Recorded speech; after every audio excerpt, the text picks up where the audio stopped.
Yo, what's good? We back at it with another video. It's your boy Sid. We here to follow through on the Venus sign series, right? And now we're here to talk about what happens when we have the planet Venus coming through the sign of Pisces and what this means, what this denotes for those of you who have this placement. So first off, though, I like to say I want you guys to subscribe. I want you to like the video. Make sure you comment. Give me your feedback, whether the video resonates with you, whether it doesn't. I'm all open to it. And you can share this video, you know what I mean, with anybody who's into astrology that you think may benefit from it or just be curious about this placement or any of my other videos. And I'm very appreciative of it. Thank you.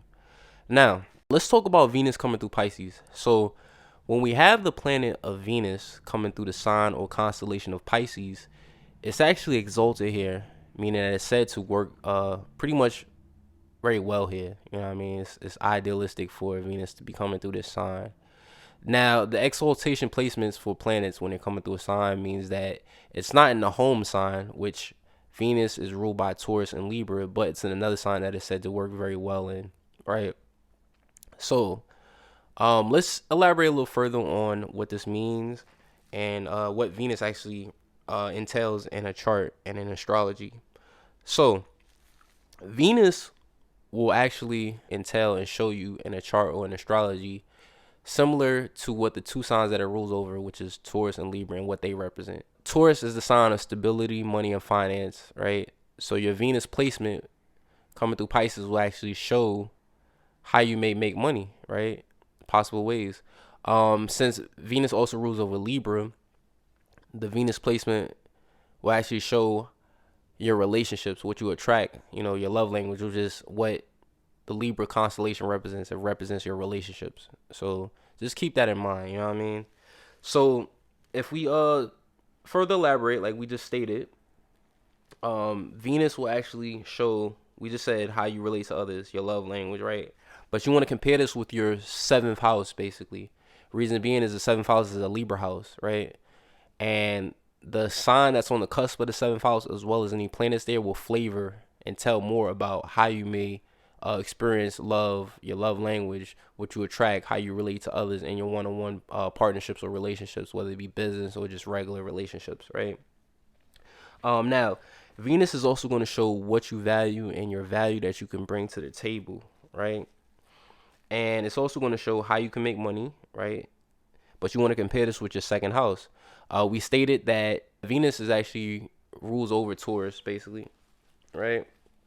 So, with that being said, the second house is a Taurus house, right? So the planets in the second house, if you have any, you may not though, but if you have any, as well as the sign that's on the cusp, will tell more about how you can make money. Now, I did a video on occupations associated with each zodiac sign.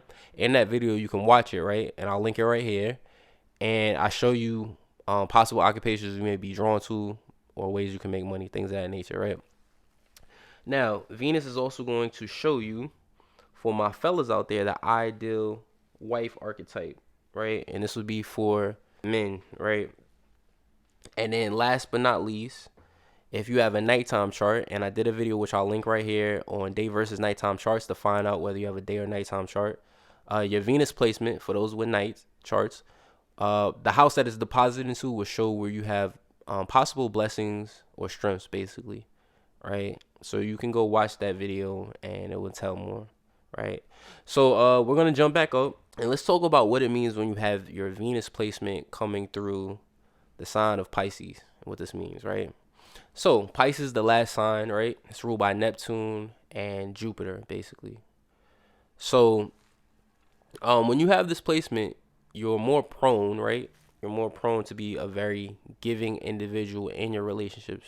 You may feel like you want to sacrifice for your relationships. So um, you guys can also be a bit idealistic and dreamy in your relationships. So that's just kind of the drawback, though. Just make sure that you're not being too overly giving, too sacrificing, basically, in your relationships, and being too idealistic. Since it's ruled by Neptune, be aware and just make sure though that you're seeing things clearly. You know what I mean, in your relationships, and you're not too, again, dreamy, idealistic.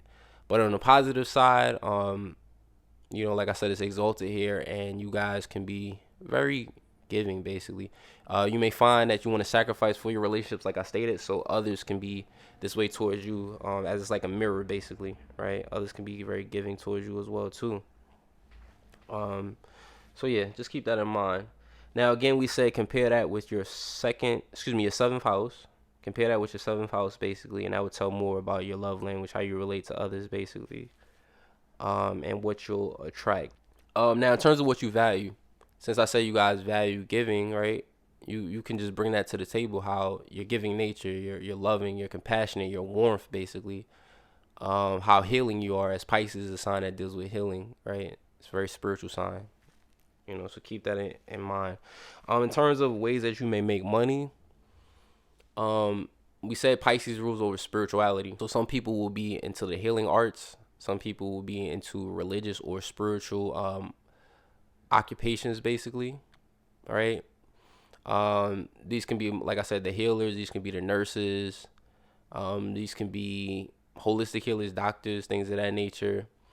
Pisces rules over the ocean and water, so this could be marine biologists as an example. Navy affairs can be under this energy. You'll see some people who are, for instance, like lifeguards, as lifeguards tend to save people. They deal with the ocean or water element, right, or pools basically. So some people will be lifeguards with this placement. On another side, if we're talking about spirituality, right, you'll see magicians, right.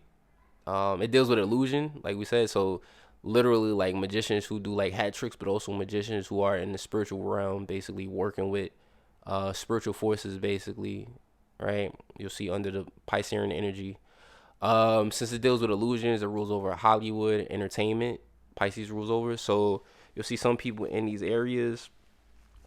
People who are into basically actors, basically into Hollywood, things of that nature.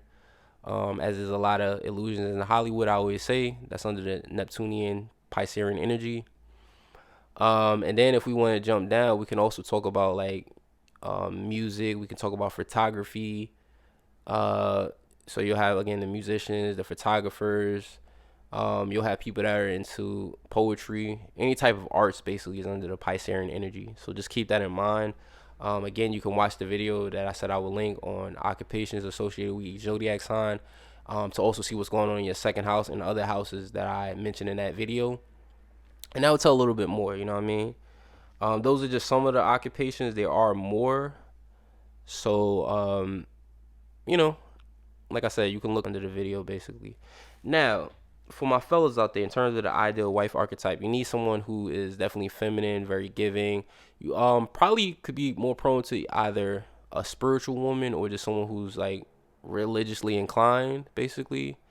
You need someone who is giving, who is not necessarily selfish, basically. You need a deeper connection when your Venus comes through Pisces or any water sign. So you need emotional closeness, basically, depth, basically. So just keep that in mind. Another thing to think about is I did a video on keywords associated with each zodiac sign, and what I want you guys to do out there is look into the house that your Venus is deposited or placed in. Each house corresponds with a sign, right? And what you do is that's going to give you further keywords in terms of the ideal archetype wife that you'll need. So for instance, if your Venus is in the first house, this is an Aries house, so you'll need Pisces / Aries qualities. If it's in the second house, this is a Taurus house, so you'll need Pisces / Taurus qualities in terms of the ideal wife archetype. Third is Gemini, fourth is Cancer, fifth is Leo, sixth is Virgo, seventh is Libra, eighth is Scorpio, ninth would be Sagittarius, 10th is Capricorn, 11th is Aquarius, and 12th is double down on the Piscean energy because that's the Pisces house, right? So just keep that in mind, you know what I mean? In terms of the ideal wife archetype that you'll need and stuff.